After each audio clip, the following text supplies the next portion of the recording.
Michaela Montgomery, the founder of Conserve the Culture, the woman who went viral for hugging former President Trump in that moment. Michaela, good to see you. Thank you for coming on. We appreciate that. We want to know about that moment before the embrace. You shouted at the former president that he invited you in. You said, "I don't care what the media tells you, Mr. Trump. We support you." Talk to us about this viral moment. Because if anybody could see what the room looked like before he even walked over to us, it would be a much better understood statement, I guess.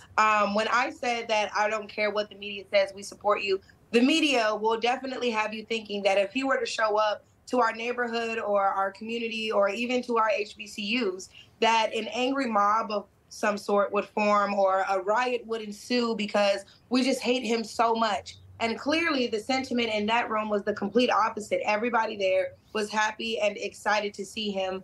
Everybody rushed on over to where he was going to be. I was lucky enough to be the first to get her picture and her hug, but I wasn't the only one. Like, there were so many people there that were happy to see him, that were happy to showcase their support for him. It was really a once-in-a-lifetime moment. It was really a great experience for all of us. Well, that's wonderful. And clearly, you support the former president, and you've also been following politics and maybe getting your news from not so mainstream outlets. I think, as you point out here, it depends where you're watching, where you're getting your information from when it comes to how Donald Trump is described. And I think just back to our conversation with Congressman Donalds there, talking about his New York criminal case, it really is going to matter where people are watching, where they're getting their information from when it comes to how ultimately they view a potential verdict in a criminal case.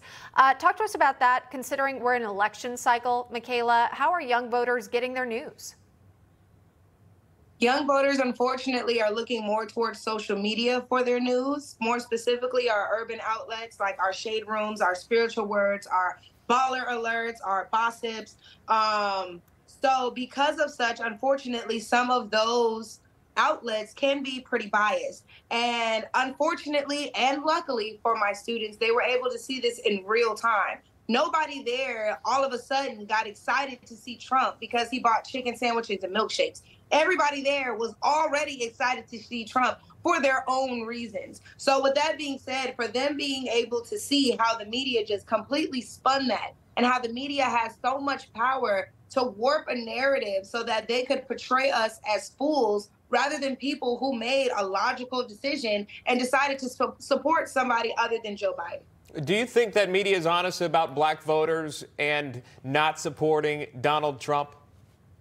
Absolutely not. I think that the media that we pay attention to more so has to be paid by somebody else to put out this narrative. Because when you look even just at the comments under posts that'll be pro-Joe Biden or pro-Democratic anything, there's a lot of people who have issues with what's being presented to us, but those people aren't given a platform like luckily I have. So, hopefully I can shine a light on what's really happening in the community, because a lot of the people speaking for our community aren't even in it.